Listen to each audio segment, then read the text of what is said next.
कळलं सर, करा सुरू. विद्यार्थी मित्रांनो तुमचा नमस्कार. बरं का, कळलं सर, चेहरा दिसत नाही, फक्त फळा दिसतोय आता. हो हो तसंच पाहिजे ना. हो का, काय बरं. आवश्यक. विद्यार्थी मित्रांनो नमस्कार. सर्वांना सुप्रभात. आपल्या अहिल्यानगर जिल्हा परिषदेने सुरू केलेला मिशन आरंभ हा अतिशय महत्वाकांक्षी प्रकल्प आपल्या जिल्हा परिषदेचे मुख्य कार्यकारी अधिकारी सन्माननीय श्री आशिषजी एरेकर साहेब यांच्या संकल्पनेतून निर्मिती झालेला हा प्रकल्प आपल्या जिल्हा परिषदेचे शिक्षणाधिकारी सन्माननीय श्री भास्करजी पाटील साहेब यांनी या प्रकल्पाला विशेष गती दिली. आमचे संगमनेरचे गट शिक्षणाधिकारी सन्माननीय श्री बाळासाहेब गुंड साहेब तसेच संगमनेरचे आमचे तंत्रस्नेही मित्र संदीप पावसे सर यांच्या प्रयत्नातून आज मी तुमच्या समोर बुद्धिमत्ता विषयातील वर्गीकरण या प्रकरणावर पाठ घेत आहे. माझ्याकडे आलेला जो घटक आहे तो आहे वर्गीकरण.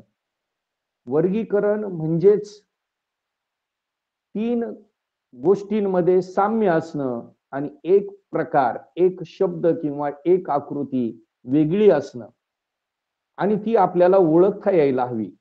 बुद्धिमत्तेचं हे एक खास तंत्र आहे. वर्गीकरण या प्रकरणात आपणास तीन उपघटक मोडतात. त्यातले दोन उपघटक आपण आज बघण्याचा प्रयत्न करणार आहोत. वर्गीकरण या घटकामध्ये येतात शब्दसंग्रह, पहिला भाग असतो शब्दसंग्रह.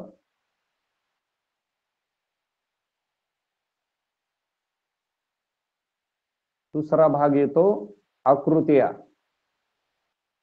हे उपघटक आहे वर्गीकरण प्रकरणातले. आणि तिसरा भाग आहे संख्या. विद्यार्थी मित्रांनो 10% भारांश या घटकासाठी आहे. दीपावलीपूर्वी यातले जवळजवळ सर्वच भाग आपण शिकलेलो आहोत. एक आवृत्ती म्हणून पुन्हा आपण या प्रकरणांकडे जात आहोत. यातील शब्दसंग्रह हा जो उपघटक आहे त्याचा विचार आपण आज करणार आहोत. खरं तर शब्दसंग्रह म्हटल्यानंतर या शब्दांच्या अनुषंगाने काही व्यक्तींचे किंवा काही शब्दांचे स्वभाव असतात, काहींचे गुणधर्म असतात आणि आपल्याला प्रश्नामध्ये 4 पर्याय दिलेले असतात. त्या 4 पर्यायांपैकी 3 शब्दांमध्ये काही ना काही साम्य असतं. त्यांचे स्वभाव सारखे असतील, त्यांचे गुणधर्म सारखे असतील आणि एक शब्द त्यामध्ये वेगळ्या गुणधर्माचा, वेगळ्या स्वभावाचा असणार आहे आणि तो शब्द आपल्याला ओळखता आला पाहिजे.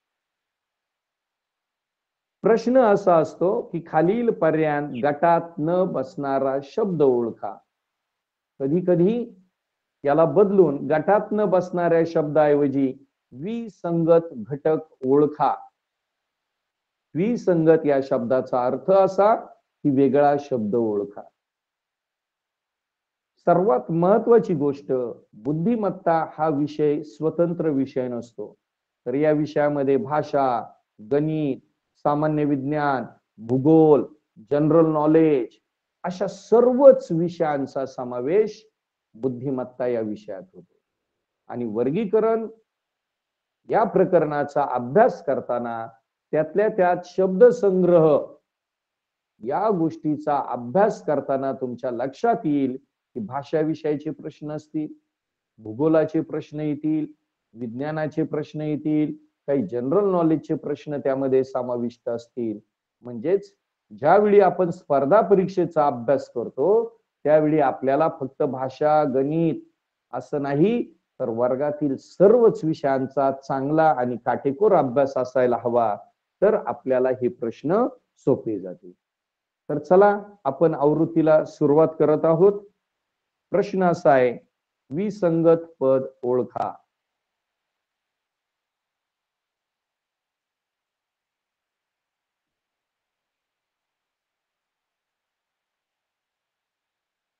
म्हणजेच गटात न बसणारे पद ओळखा. प्रत्येक याच्यात आपल्याला 4 पर्याय दिलेले असणार आहेत. बऱ्याचदा हे प्रश्न सोडवताना मुलांची चूक अशी होते की जी आपल्याला करायची नाही, ती मुद्दामून सांगतो, सर याचं हे वेगळं आहे म्हणून हा वेगळा. उत्तर सांगताना हा वेगळा का हे सांगण्याच्या आधी राहिलेले 3 पर्याय काय एकत्र आहेत, त्यांच्यात काय सारखेपणा आहे हे सांगणं महत्वाचं आहे. ते 3 या स्वभावाने, या गुणधर्माने सारखे आहेत म्हणून हे पद वेगळं आहे असं तुमचं उत्तर अपेक्षित. हे 3 पदार्थ गोड आहेत, हा तिखट आहे म्हणून तो वेगळा, हे कारण पाहिजे. बऱ्याचदा मुलं तिघांचं साम्य ओळखत नाही आणि मग तिघांचं साम्य जर आपण ओळखू शकलो नाही तर आपली चूक होण्याची शक्यता असते. ती चूक होऊ नये म्हणून मी तुम्हाला आधीच ही गोष्ट सांगितली आहे. पहिला प्रश्न,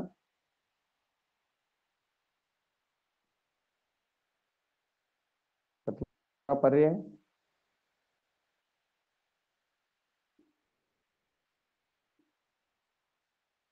पर्याय क्रमांक 3, पर्याय क्रमांक 4.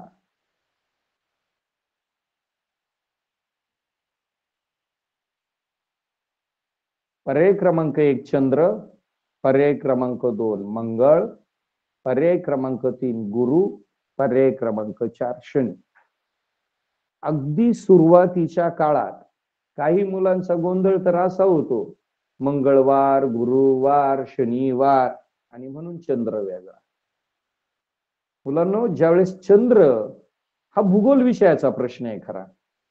चंद्र हा पृथ्वीचा उपग्रह आहे, मग तो वेगळा हे सांगण्याआधी हे 3 एकत्र का हे आपल्याला सांगता आलं पाहिजे. तर मंगळ, गुरु, शनी ही वारांची नावं नाही दिली इथे, ही आहेत ग्रहांची नावे. हे तिघे ग्रह आहे आणि हे तिघे ग्रह आहेत आणि चंद्र हा पृथ्वीचा उपग्रह आहे, उपग्रह. म्हणून चंद्र हा पर्याय गटात बसणार नाही, विसंगत पद होईल चंद्र. आता काही मुलांचं उत्तर बरोबर येईल, मंगळवार, गुरुवार, शनिवार चंद्र वेगळा, परंतु त्यांचा भूगोल विषयाचा अभ्यास तितका चांगला नाही असं आपल्याला करता येईल. योगायोगाने 2 मार्क्स मिळतील. जितके मार्क मिळणं महत्वाचं आहे मुलांना, त्यापेक्षाही जास्त महत्वाचं मला असं वाटतं की आपल्या संकल्पना स्पष्ट असणं गरजेचं आहे. आपण फक्त परीक्षार्थी बनायचं नाही, फक्त मार्क्स मिळवणारे विद्यार्थी बनायचं नाही, तर आयुष्यामध्ये आपल्याला उपयोगी पडेल असं ज्ञान आपल्याला मिळालं तर ते मार्कांपेक्षाही जास्त महत्वाचं आहे. म्हणून आपल्या संकल्पना इतक्या स्पष्ट असल्या पाहिजेत, आपला त्या विषयाचा अभ्यास सखोल असला पाहिजे, तर मग फक्त आपण परीक्षार्थी राहत नाही तर आयुष्यातले चांगले विद्यार्थी, चांगले मुलं आपण बनू शकतो. आणि म्हणून हा अभ्यास आपला नीट असायला हवा की मंगळ, गुरु, शनी हे ग्रह आहेत आणि चंद्र हा पृथ्वीचा उपग्रह असल्यामुळे तो गटात बसणार नाही. दुसऱ्या प्रश्नातला पहिला पर्याय,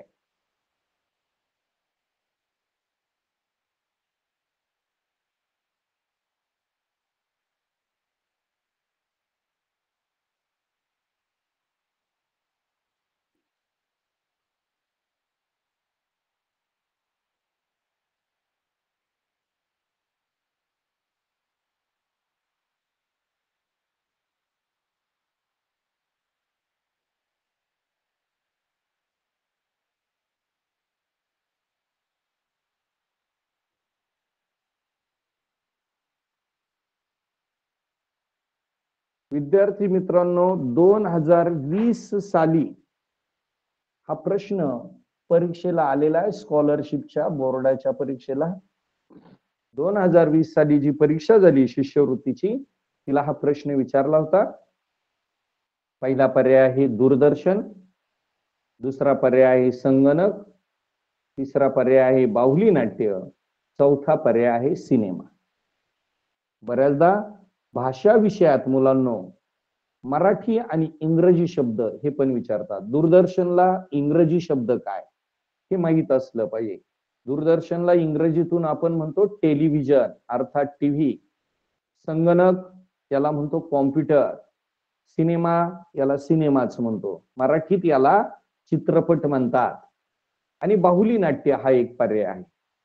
तर यामध्ये विसंगत पद ओळखा असा प्रश्न 2020 साली स्कॉलरशिपच्या परीक्षेला विचारलेला.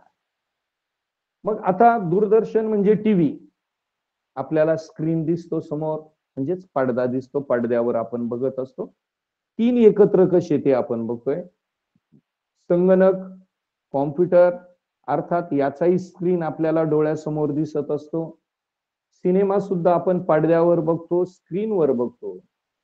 बाहुली नाट्य ही गोष्ट अशी आहे की कुणीतरी बाहुली नाट्य सादर करणारा व्यक्ती असतो, त्याच्या हातात काही दोऱ्या असतात आणि त्याला आपण कळसूत्री म्हणतो.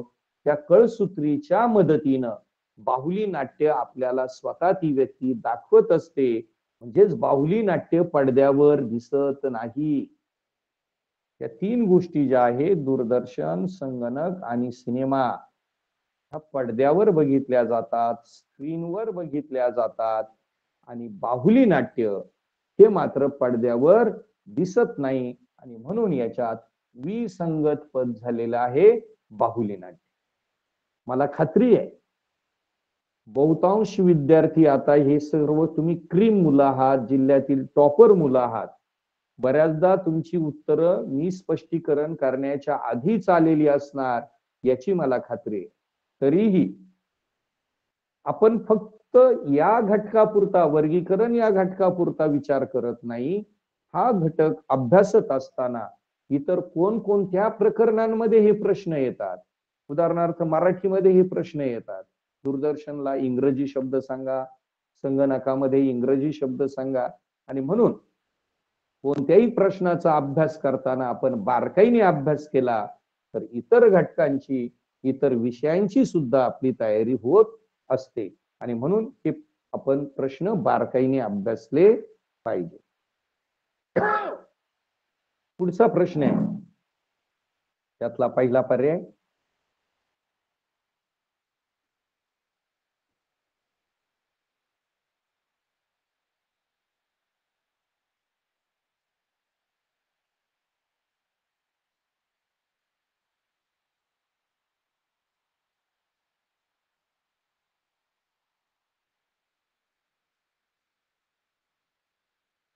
पर्याय क्रमांक 3.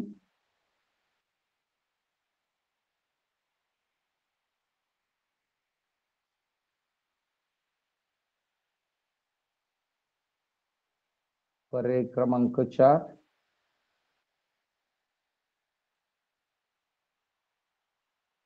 गरीब दीन. विद्यार्थी मित्रांनो, हा भाषा विषयाचा प्रश्न.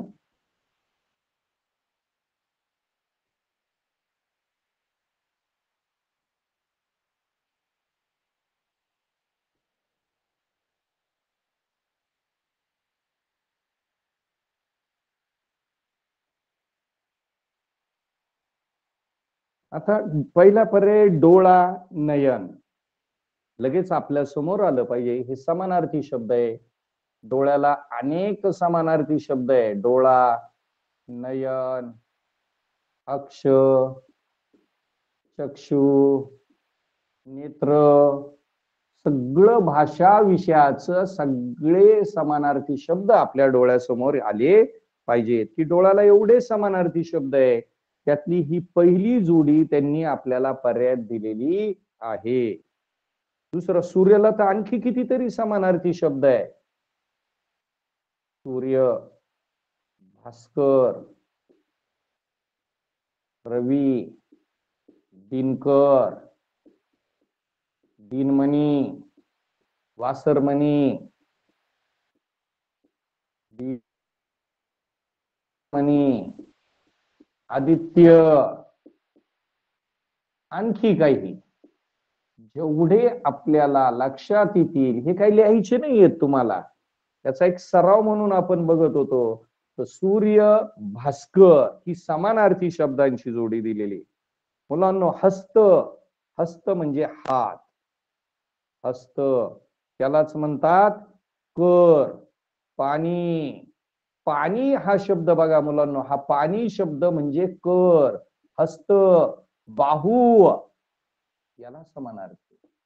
मग आपलं पिण्याचं पाणी जे असतं, पिण्याचं पाणी, तो पाणी शब्द मात्र आपण असा लिहितो, न बाणाचा, आणि त्याला दुसरी वेलांटी असते.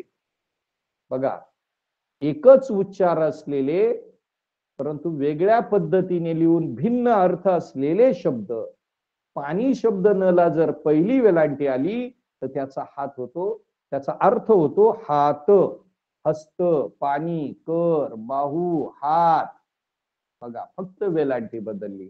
आणि दुसरा पाणी म्हणजे न ला दुसरी वेलांटी दिली तर हे होतं पिण्याचे पाणी.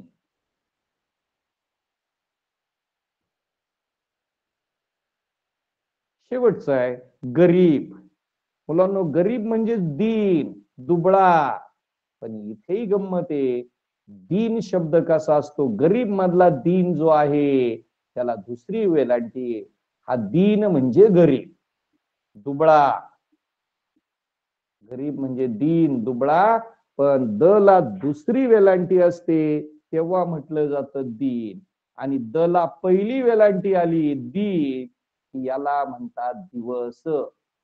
दीन म्हणजे दिवस, आज दिवस उगवलाय तो दीन. मग गरीब आहे, इथं दीन शब्द चालला असता गरीबला समानार्थी, पण त्याला दुसरी वेलांटी हवी होती. हस्तला पाणी, बरोबर आहे, हस्तला पाणी समानार्थी शब्द आहे, पहिली वेलांटी आहे. म्हणून पर्याय क्रमांक 1 डोळानयन, पर्याय क्रमांक 2 सूर्य भास्कर, पर्याय क्रमांक 3 हस्त पाणी. मुलांनो, हे तिन्ही पर्याय सारखे आहेत कारण ते समान अर्थाचे शब्द आहेत. पर्याय क्रमांक 4 मध्ये गरीब आणि दिवस असा त्याचा अर्थ होतोय, म्हणून पर्याय क्रमांक 4 हा यामध्ये विसंगत पद आहे, ते गटात बसणार नाही. बघा किती बारकावे याच्यात, भाषा विषयांचा समावेश आहे, समानार्थी शब्द आहेत, आणि प्रश्न किती बारकाईने टाकलेला आहे. म्हणजे आपलं व्याकरण भाषा विषयाचं किती परफेक्ट असलं पाहिजे. पहिली वेलांटी आपण बऱ्याचदा शिक्षक शुद्ध लेखन करायला सांगतात तर तितकं बारकाईने लक्ष देत नाही. उकार, मात्रा, वेलांटी यांना किती महत्व आहे. एवढंच नाही, शिष्यवृत्ती परीक्षेत विराम चिन्हांचं किती महत्व आहे. पूर्णविराम कधी द्यायचा, प्रश्नचिन्ह कधी द्यायचं, स्वल्पविराम कधी, या प्रश्नांसाठी 2-2 मार्क असतात. इतके बारकावे आपल्याकडे असले पाहिजेत. आणि म्हणून शिष्यवृत्ती परीक्षा खर तर सगळीच हुशार मुलं असतात, हजारोनी लाखोनी मुलं ह्या परीक्षेला बसतात, परंतु त्यातली थोडीच का निवडली जातात, तर इतके बारकावे, इतक्या बारीक सारीक गोष्टी आपल्याला लक्षात ठेवणं गरजेचं असतं. आणि म्हणून हुशारातला हुशार विद्यार्थी निवडणं हे शिष्यवृत्ती परीक्षेचं किंवा गुणवत्ता यादीत येण्यासाठी फक्त हुशार नाही, तर हुशारांमधला हुशार विद्यार्थी निवडायचा असतो. आणि म्हणून खूप कष्ट करावे लागतात. आता तुम्हीच विद्यार्थी गेल्या वर्षभरापासून सातत्याने शाळेतील अभ्यास, शिक्षकांचं मार्गदर्शन, आपल्या जिल्हा परिषदेने सुरू केलेला हा मिशन आरंभ उपक्रम यामध्ये सातत्याने सहभागी आहात.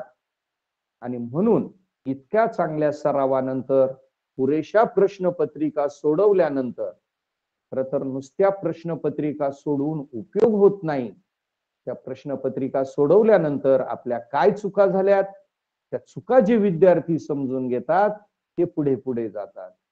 शिक्षकांच्या मेहनती बरोबर तुमची सर्वांची मेहनत, तुमच्या पालकांचं सहकार्य असेल तर असे विद्यार्थी भरभर पुढे जाऊ शकतात, कारण हे बारकावे समजणं खूप महत्वाचं असतं.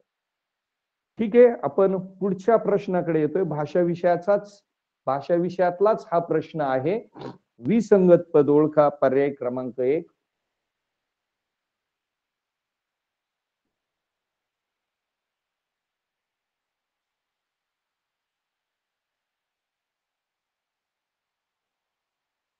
पर्याय क्रमांक 2.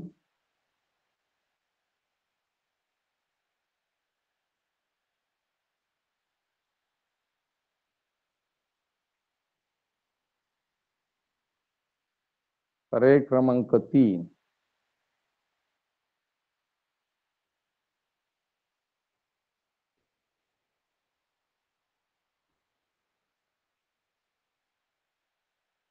आणि पर्याय क्रमांक 4.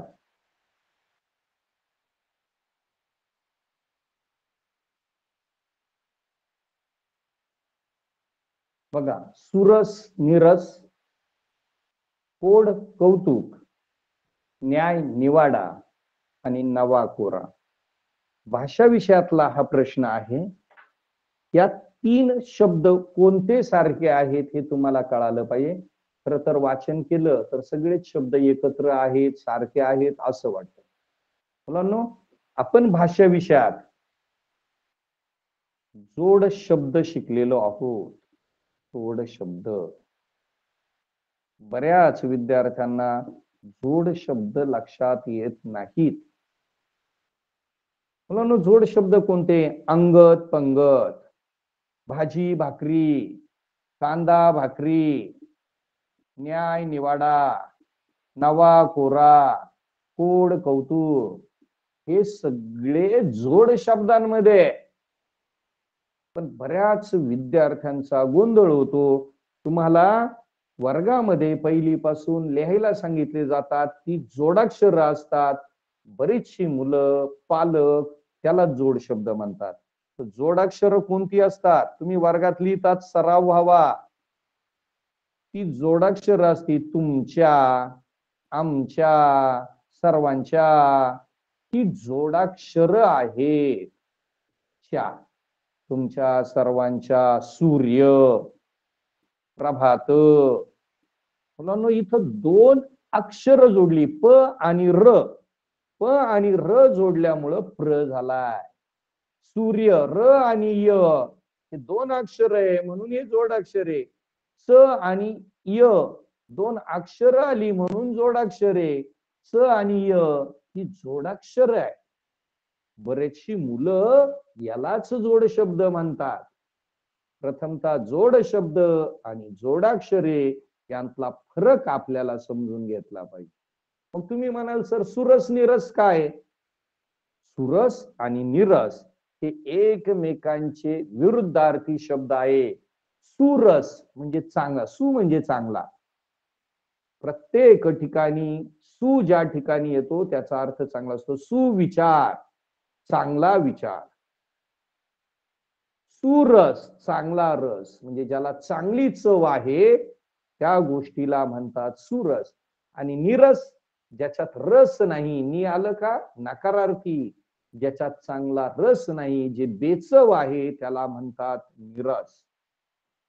सुरस आणि निरस हे एकमेकांचे विरुद्धार्थी शब्द आहेत.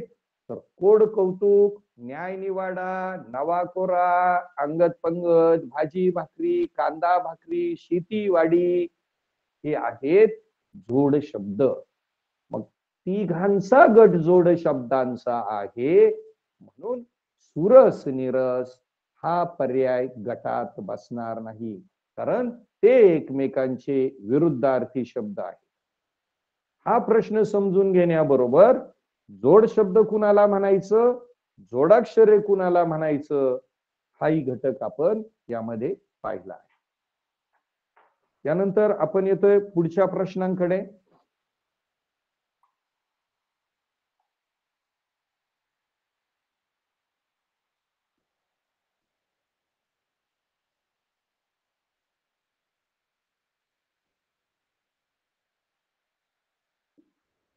आता 2 प्रश्नांतले पर्याय मी एकदम लिहितोय.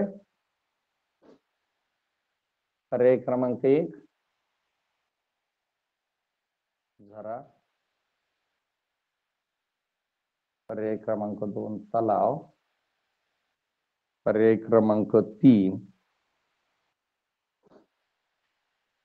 झरा, ओढा,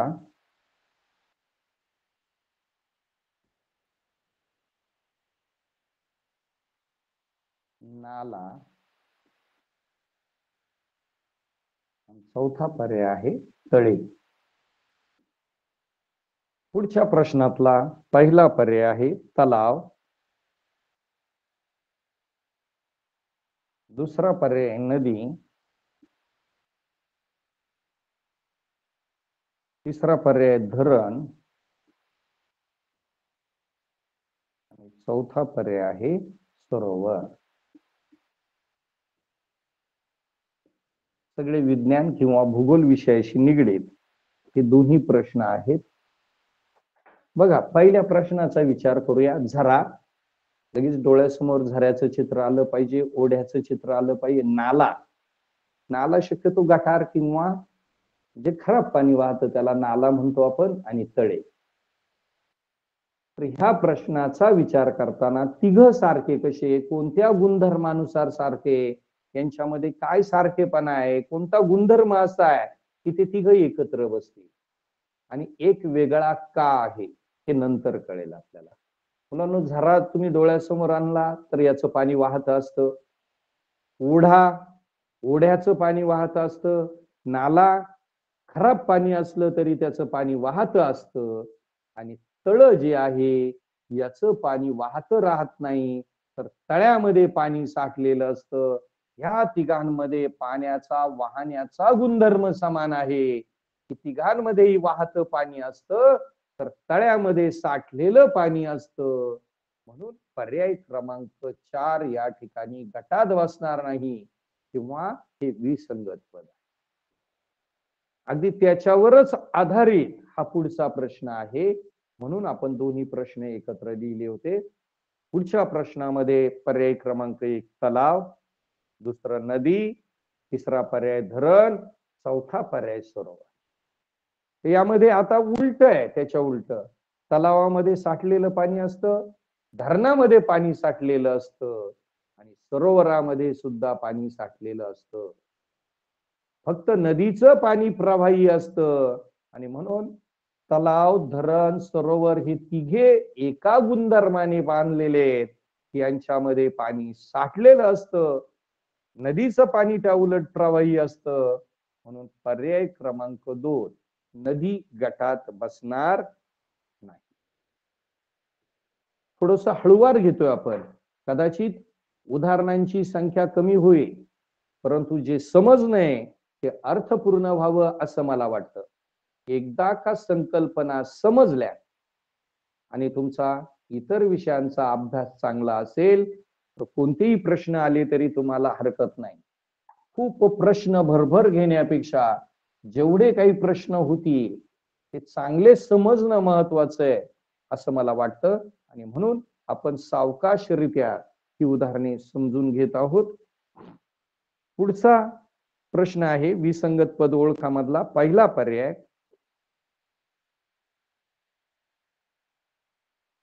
कान, दुसरा पर्याय नाक, तिसरा पर्याय पोट, चौथा पर्याय डोळे.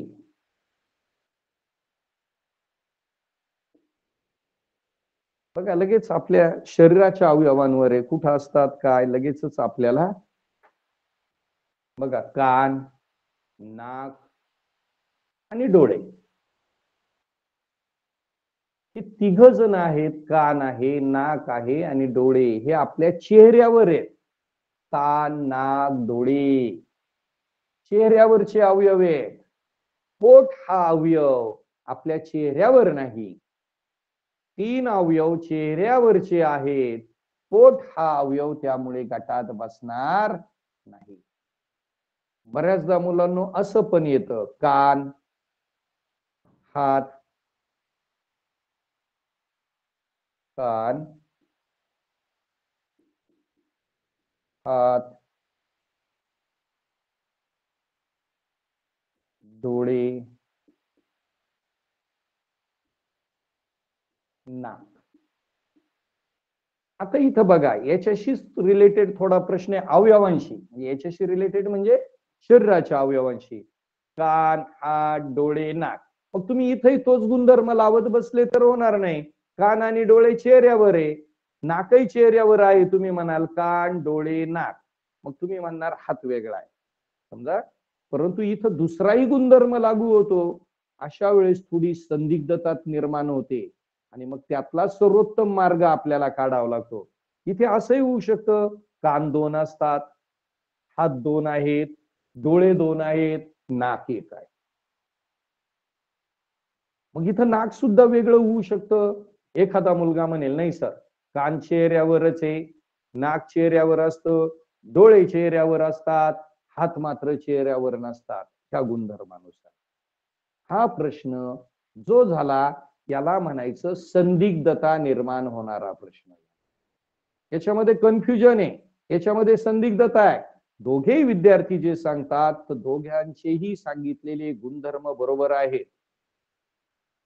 100% असे प्रश्न परीक्षेला येत नाहीत, संदिग्धता ठेवत नाहीत.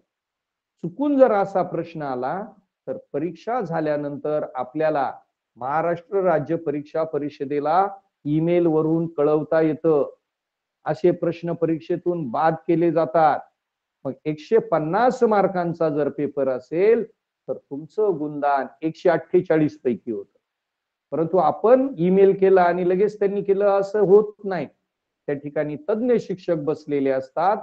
तुम्ही जी कारणं दिलीत, तुम्ही जे सांगितलंय ते खरोखर आहे का त्याची खात्री केली जाते. तुमचं म्हणणं योग्य असेल तर असे प्रश्न बाद केले जातात. आणि मग विद्यार्थी मित्रांनो, हा प्रश्न मी का घेतला? आता आपण पेपर सोडवण्याच्या टप्प्यावर आहोत, प्रश्नपत्रिका सोडवण्याच्या. प्रश्नपत्रिका सोडवताना काय होतं, पहिले 35 प्रश्न सोडवून झालेत आपले 35, आणि 36वा प्रश्न काही मुलांना अडलाय. 36वा प्रश्न काय करायचं? पर्याय क्रमांक 1, 2, 3, 4. मुलं गोंधळलेली असतात, वेळ जातो. आपल्या 1.5 तासाचा विचार केला तर आपल्याला प्रत्येक प्रश्न 75 प्रश्न आहे आणि 90 मिनिटात सोडवायचे. काय 1 मिनिट काही सेकंद आपल्या वाट्याला येतात आणि याच प्रश्नाला जर आपण खूप वेळ अडून बसलो तर आपला पेपर पूर्ण होणार नाही किंवा पुढचे काही उदाहरणं घाईत सोडवावी लागतील. त्यामध्ये चुका होण्याची शक्यता असते. अशा वेळी प्रश्न क्रमांक 36 आपल्याला व्यवस्थितपणे बाजूला ठेवता आला पाहिजे. 36 बाजूला ठेवला आणि 37वा प्रश्न सोडवायला घेतात मुलं, परंतु काही मुलांचा गोंधळ होतो. ते बरोबर 37वा प्रश्न सोडवतात, उत्तर बरोबर काढतात, पण घाई गडबडीत काय होतं, 37व्या सोडवलेल्या प्रश्नाचं उत्तर 36 मध्ये नोंदवलं जातं. म्हणजे परत 38वा सोडवला 37 मध्ये, असं 4-6 प्रश्न होतात काही मुलांचे. आणि आपल्याला सर्वात महत्वाची गोष्ट, एकदा उत्तर नोंदवलं की या परीक्षेत दुरुस्ती करण्याची सोय नाही. बऱ्याच मुलांना वाटतं नंतर मी दुसरा पर्याय, आता हे उत्तर इकडे करेल. एकदा तुम्ही उत्तर नोंदवलं, दुसरा पर्याय नोंदवला बरोबर, तरी तो चूक धरला जातो.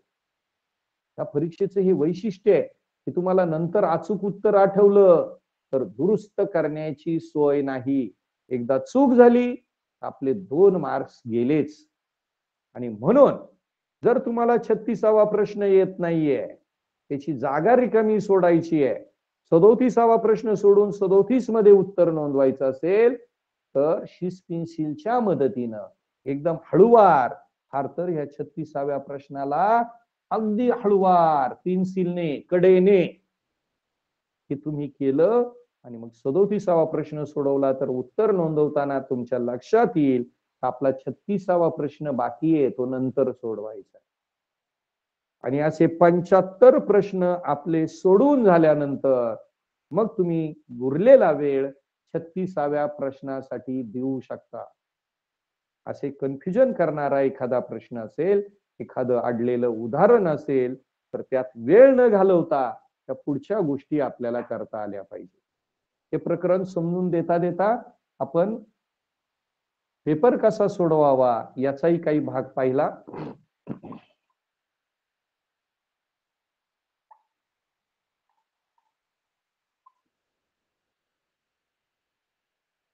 पुढचं उदाहरण बघूया आपण.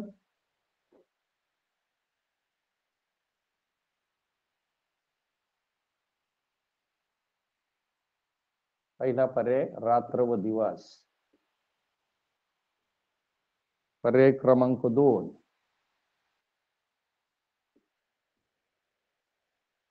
चटई व दुलई.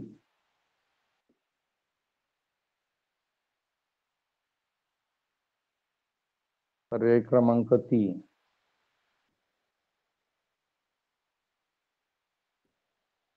पुरुष व स्त्री.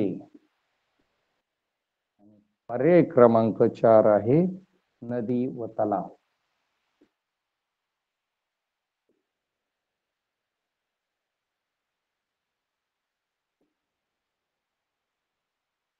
बघा मुलांनो, रात्र व दिवस, पुरुष व स्त्री, नदी व तलाव, चटई व दुलई. आता काही मुलांना वाटतं ही विरुद्धार्थी शब्द आहे. समजा रात्र विरुद्ध दिवस, पुरुष व स्त्री ही विरुद्धार्थी शब्द नाहीये. पुरुषच्या विरुद्ध स्त्री नसते कधी. हे विरुद्ध लिंगी शब्द आहे. विरुद्ध लिंगी, विरुद्धार्थी शब्द आणि विरुद्ध लिंगी शब्द हेही महत्वाचं आहे. विरुद्धार्थी म्हणजे एकमेकांच्या उलट असणारे, आणि विरुद्ध लिंगी म्हणजेच पुल्लिंग स्त्रीलिंग. पुरुष पुल्लिंगी आहे तर स्त्री ही स्त्रीलिंगी आहे, म्हणून हे विरुद्धार्थी शब्द नाहीत, हे विरुद्ध लिंगी शब्द आहे. रात्र व दिवस हे विरुद्धार्थी शब्द आहे. नदी तलाव हे तर पुरुष हे विरुद्धार्थी शब्दच नाहीये. आणि म्हणून आपल्याला 2 गोष्टी या ठिकाणी लक्षात घेतल्या पाहिजेत. आता इथं रात्र व दिवस, चटई व दुलई, पुरुष व स्त्री, नदी व तलाव. मुलांनो, ह्यामध्ये ती रात्र तो दिवस. बघा, ती रात्र स्त्रीलिंगी, तो दिवस पुल्लिंगी, ती चटई ती दुलई, इथं दोघही स्त्रीलिंगी. ती चटई ती दुलई, तो पुरुष ती स्त्री, ती नदी तो तलाव. ती तलाव नाही म्हणत कधी आपण, ती नदी तो तलाव. मुलांनो, भाषा विषयातला प्रश्न आहे हा, आणि आपण लिंग हे प्रकरण शिकलेलो आहे. त्याच्यात ती तो, तो ती दोघे आहे, ती तो दोघे आहे. पर्याय क्रमांक दुसऱ्यामध्ये दोन्ही शब्द हे स्त्रीलिंगी आहे. आपण शिकलेलो आहे पुल्लिंग शब्दाच्या आधी तो लागतो. तो मुलगा, तो मनुष्य, तो डोंगर, तो दिवस. स्त्रीलिंगी शब्दाच्या आधी ती लागतो. ती मुलगी, ती चटई, ती दुलई. नपुसक लिंग शब्दाच्या आधी ते शब्द लागतो, ते वासरू. आणि म्हणून आपल्याला लिंग प्रकरणातला हा प्रश्न आलेला आहे. तर पर्याय क्रमांक 1, पर्याय क्रमांक 3, पर्याय क्रमांक 4 मध्ये दोन्ही लिंगातले शब्द आहे. पर्याय क्रमांक 2 मध्ये स्त्रीलिंगी शब्द आहेत दोन्ही, म्हणून पर्याय क्रमांक 2 या ठिकाणी गटात बसणार नाही. विरुद्धार्थी आणि विरुद्ध लिंगी हाही भाग आपण यामध्ये समजून घेतला.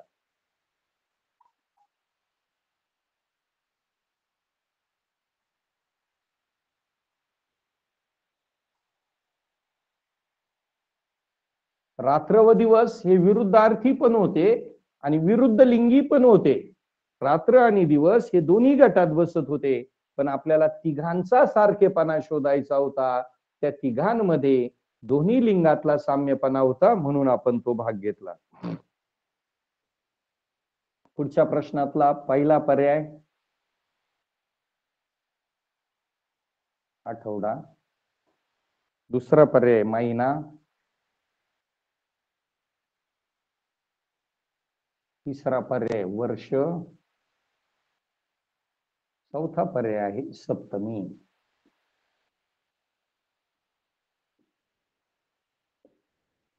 यात कोण गटात बसत नाही, विसंगत पद कोणतं आहे ते आपल्याला ओळखायचे.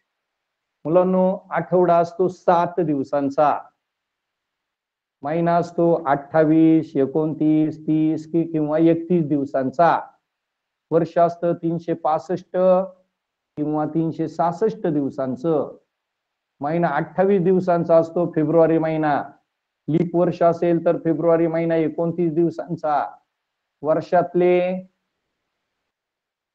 30 दिवसांचे महिने आहेत 4 आणि 31 दिवसांचे महिने आहेत 7. वर्षभरात 31 दिवसांचे 7 महिने. आणि सप्तमी, सप्तमी ही तिथी आहे एका दिवसाची. म्हणजे मुलांना बघा, इथे 7 दिवसांचा आठवडा, इथे इतक्या दिवसांचा महिना, इथे 365 दिवसांचं सामान्य वर्ष, असामान्य म्हणजे लीप वर्ष असेल तर 366 दिवसांचं, म्हणजे वरचे तिन्ही पर्याय हे समूहदर्शक आहे, जास्त दिवसांचे. आणि सप्तमी ही फक्त एक दिवस असते, एका दिवसाची सप्तमी.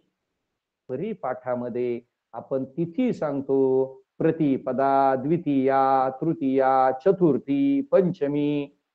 त्या दिवसाची ती तिथी असते. तर सप्तमी हा एक दिवस असतो, बाकीचे दिवसांचे समूह आहेत. आता याला इतका वेळ नाही आपल्याकडे. दिनदर्शिका प्रकरणात तुम्ही हे शिकलेले आहात.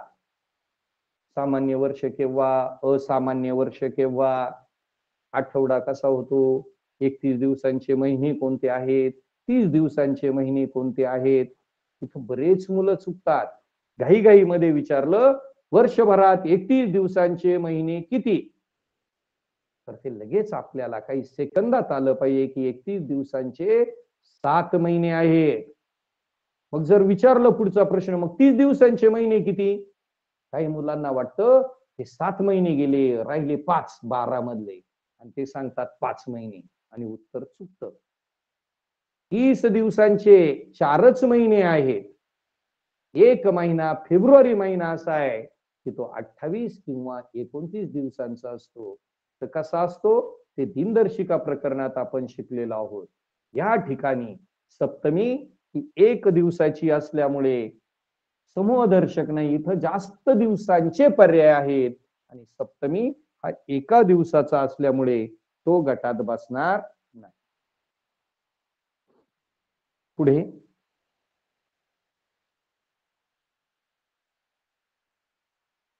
पहिला पर्याय सकाळ, दुसरा पर्याय संध्याकाळ, पर्याय क्रमांक 3 संधी प्रकाश.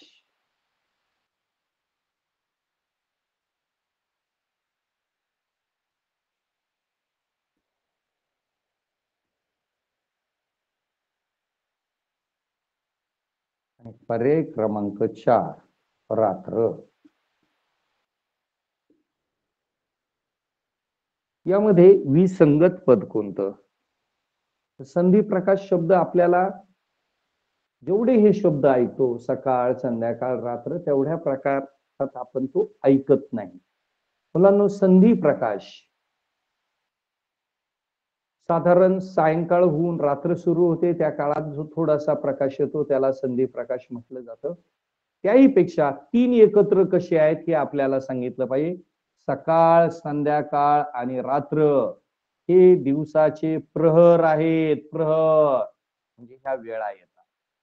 संधी प्रकाश हा काही प्रहर नाही, म्हणून पर्याय क्रमांक 3 हा गटात बसणार नाही, तो गटामध्ये समाविष्ट होणार नाही.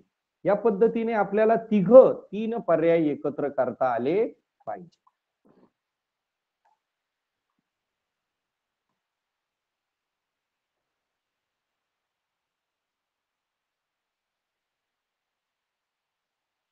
यानंतर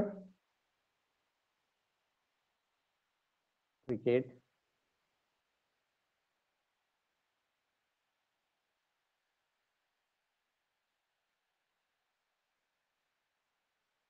फुटबॉल,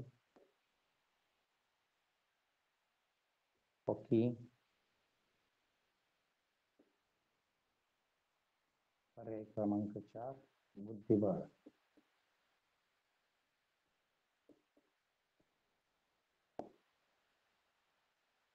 चारही खेळांची नावं आहे. काही मुलांना प्रश्न पडतो कसं काय कोण वेगळं काढायचं. क्रिकेट खेळतात, फुटबॉल खेळतात, हॉकी खेळतात, बुद्धिबळ खेळतात, कसं काय कोण वेगळं निघायचं. तर मुलांनो, या खेळांमध्ये तिघा खेळांमध्ये काहीतरी सारखेपणा आहे, काहीतरी गुणधर्म सारखे तीन खेळांचे आणि एखादा वेगळा आहे म्हणून हा प्रश्न दिलाय. मग पाहायचं क्रिकेट कुठे खेळतो आपण? मैदानावर खेळतो. फुटबॉल कुठे खेळतो? मैदानावर खेळतो. हॉकी सुद्धा कुठे खेळावी लागते? मैदानावर खेळावी लागते. बुद्धिबळ हा मैदानावर पळून खेळायचा खेळ नाहीये, हा बसून खेळायचा खेळ आहे, बैठे खेळ आहे. तीन मैदानी खेळ आहे. क्रिकेट, फुटबॉल आणि हॉकी हे मैदानी खेळ आहे, तर बुद्धिबळ हा बैठा खेळ आहे, बसून खेळावयाचा खेळ आहे. आणि म्हणून बुद्धिबळ गटात बसणार. यालाच दुसऱ्या याच्यात क्रिकेट, फुटबॉल, हॉकी हे आउटडोअर गेम आहे. आउटडोअर म्हणजेच मैदानावर, आणि बुद्धिबळ हा इनडोअर म्हणजे घरामध्ये हॉलमध्ये बसून खेळायचा खेळ आहे. म्हणून बुद्धिबळ गटात बसणार नाही. पुढचा प्रश्न पर्याय क्रमांक 1 उद्या, पर्याय क्रमांक 2 पूर्वी, पर्याय क्रमांक 3 नंतर, पर्याय क्रमांक 4 पुढील वर्षी.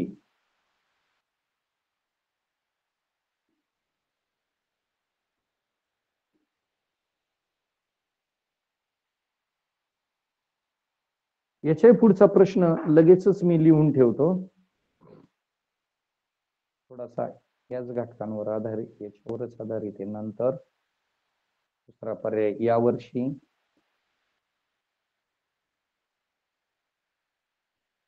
तिसरा पर्याय आज,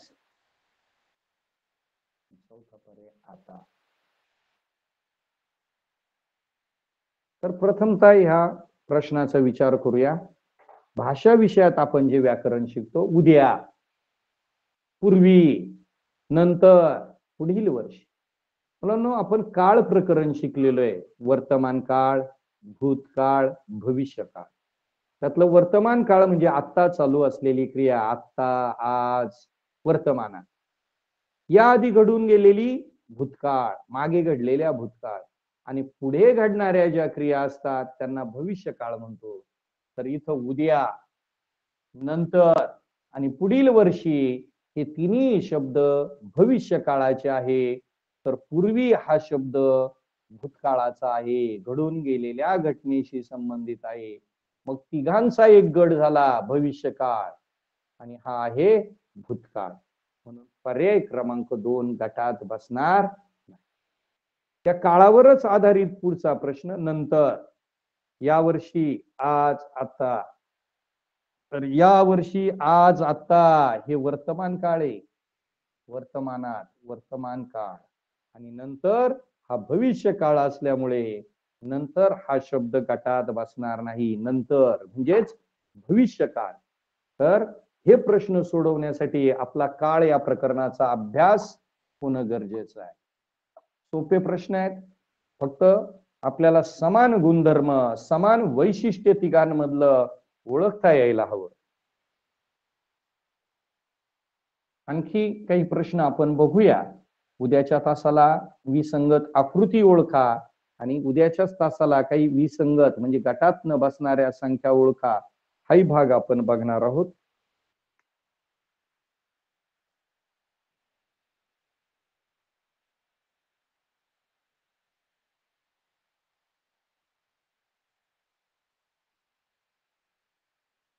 उंट सांडणी,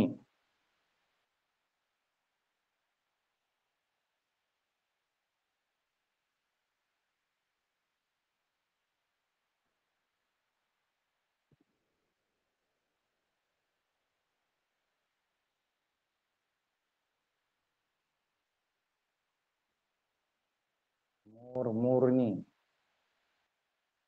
चौथा पर्याय वर, वधू.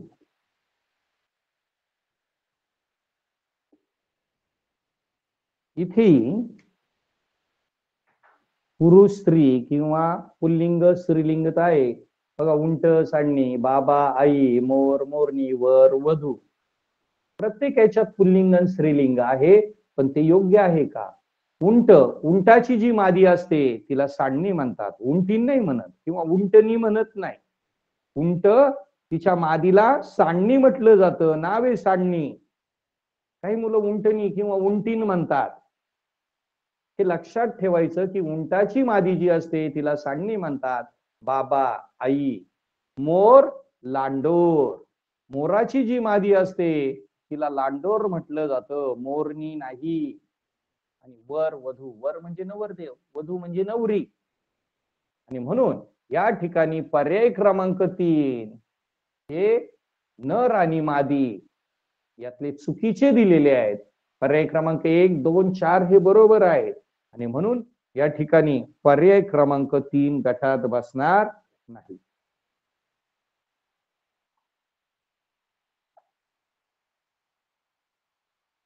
पुढचा प्रश्न.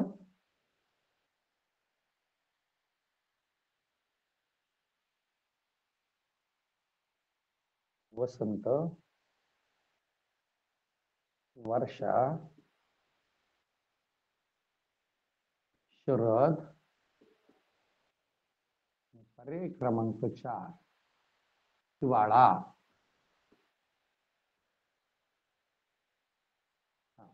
आता या ठिकाणी बरेचशी मुलं काय सांगतात, वसंत, वर्षा, शरद ही मुलांची नावं आहेत, हिवाळा हे ऋतूचं नाव आहे, आणि म्हणून ते गटात बसत नाही.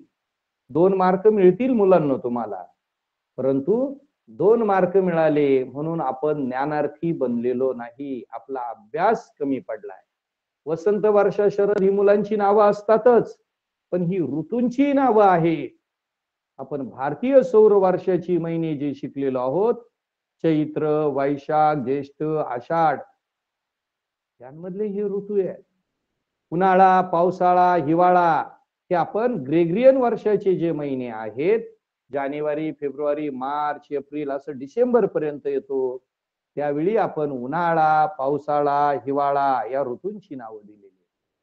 ती सर्वांना माहिती असतात. पावसाळ्याचे 4 महिने, हिवाळ्याचे 4 महिने, उन्हाळ्याचे 4 महिने. प्रश्न येतो इथे, बऱ्याच जणांना हे ऋतू माहित नाहीत, आणि हे ऋतू लक्षात ठेवण्यासाठी एक सूत्र आहे, तेही तुम्हाला माहिती असेल, त्याचे एक रिव्हिजन करूया आपण. वग्रीव शेषी. वग्रीव शेषी हे सूत्र काय सांगतं हे पाठ असलं पाहिजे. तर पहिला व म्हणजे वसंत. पहिला व म्हणजे वसंत. ग्री म्हणजे ग्रीष्म. व म्हणजे वर्षा. वर्षा म्हणजे पावसाळा. श म्हणजे शरद. हे म्हणजे हेमंत. आणि शी म्हणजे शिशिर. वग्रीव शेषी. मग हे ऋतू कसे येतात असाही प्रश्न काहींना पडेल. मुलांनो, भारतीय सौर वर्षाचे जे महिने बघा, चैत्र, वैशाख, ज्येष्ठ, आषाढ, श्रावण, भाद्रपद किंवा भाद्र,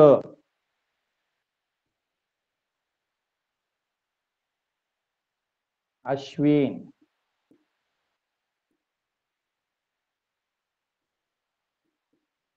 कार्तिक,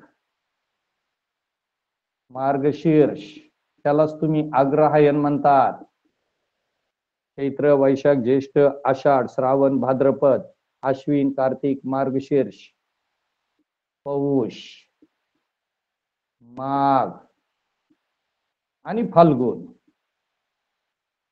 हे 12 महिने. त्यांचे दिवस पण माहिती असले पाहिजे. पहिला चैत्र महिना 30 किंवा 31 दिवसांचा, बाकीचे 31, 31, 31, 31, 31, 1, 2, 3, 4, 5, 6. पहिल्या 6 महिन्यापर्यंत 31, फक्त पहिला 30 किंवा 31. अश्विन 30, कार्तिक 30, मार्गशीर्ष 30, पौष 30, माघ 30 दिवसांचा, फाल्गुन 30 दिवसांचा. हे यासाठी या दिवसांवर आधारित सुद्धा एखादा प्रश्न येऊ शकतो, विसंगत ओळखा. आणि आता 2 महिने मिळून एक ऋतू असतो, म्हणजे चैत्र आणि वैशाख. चैत्र आणि वैशाख या 2 महिन्यांमध्ये असतो ऋतू वसंत, हा असतो वसंत. ज्येष्ठ आणि आषाढ मिळून ग्रीष्म.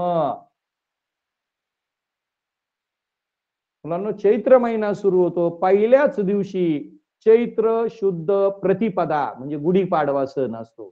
त्याच्यावरही एखादा प्रश्न विचारला जातो. एक घटक अभ्यासत असताना आपण फक्त विसंगत पद ओळखा एवढंच शिकत नाहीये.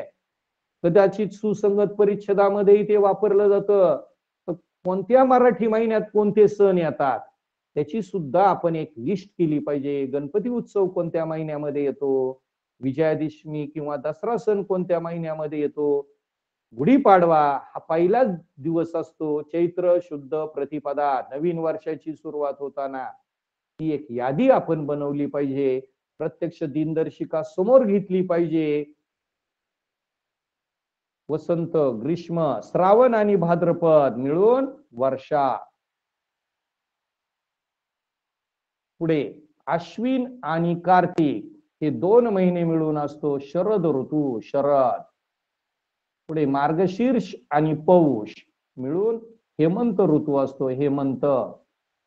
आणि शेवटचे 2 महिने जे असतात माघ आणि फाल्गुन मिळून शिशिर. हे आहेत 12 महिन्यांतले 6 ऋतू. आणि मग तुम्हाला सांगता आलं पाहिजे वसंत, वर्षा, शरद हे भारतीय सौर वर्षातले ऋतू आहेत. हिवाळा हा ग्रेगरियन वर्षातला ऋतू असल्यामुळं तो गटात बसणार. आधी तुमचं उत्तर काही मुलांचं बरोबर असेल की वसंत, वर्षा, शरद मुलांची नावं आहे, तो ऋतू आहे, तुम्हाला मार्क मिळाले असते. परंतु तुम्हाला हे माहिती नाही असा त्याचा अर्थ होतो. म्हणून आपल्याला फक्त परीक्षार्थी बनायचं नाही, फक्त मार्क्स मिळवणारे विद्यार्थी बनायचं नाही, तर आपल्याला ज्ञानार्थी बनायचं आहे. जे गुणवत्ता यादीत यायचंच आहे, परंतु सखोल असं ज्ञान मिळवून आपण गुणवत्ता यादीत आलं पाहिजे. फक्त जिल्ह्याच्याच नव्हे तर राज्याच्या गुणवत्ता यादीत येण्यासाठी मात्र हे सगळे बारकावे तुम्हाला माहित असले पाहिजे. या गोष्टी माहिती असतील, हे दिवस माहिती असतील, तर याच्यावर फक्त हाच प्रश्न नाही, आणखी वेगळाही प्रश्न आला तर तो तुम्हाला सोडवता येईल. आता या ठिकाणी आणखी यावर आधारित आपण एक प्रश्न बघणार आहोत, आणखी काही प्रश्न बघणार आहोत. तर याच्यावर आधारितला दुसरा प्रश्न मी घेतो.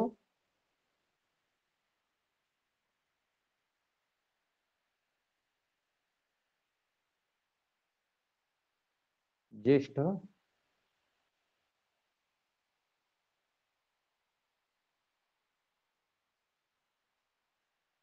श्रावण कार्तिक आणि चौथा पर्याय आहे वैशाख.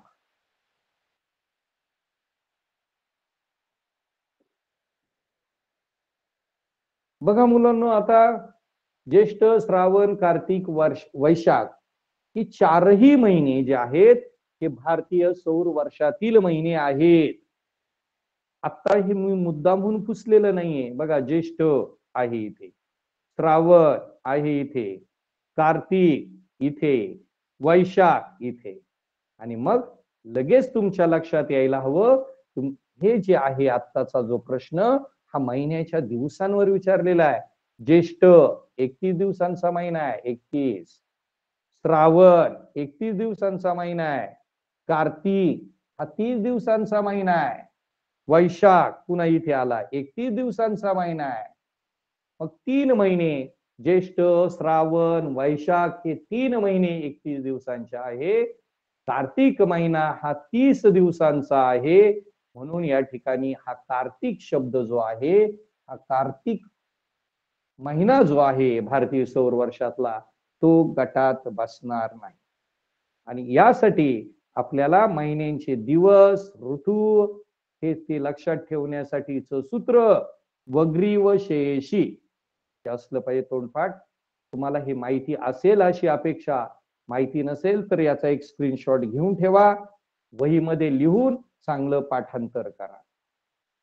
जी मुलं सखोल अभ्यास करतात त्यांना पाठांतराची फारशी गरज पडत नाही.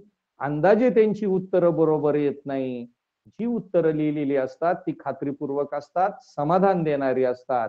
आणि म्हणून गुणवत्ता यादीत, जिल्ह्याच्या नव्हे राज्याच्या गुणवत्ता यादीत येण्याबरोबरच आपण चांगलं ज्ञानार्थी बनायचं, असा संकल्प आजच्या दिवशी आपण करूया.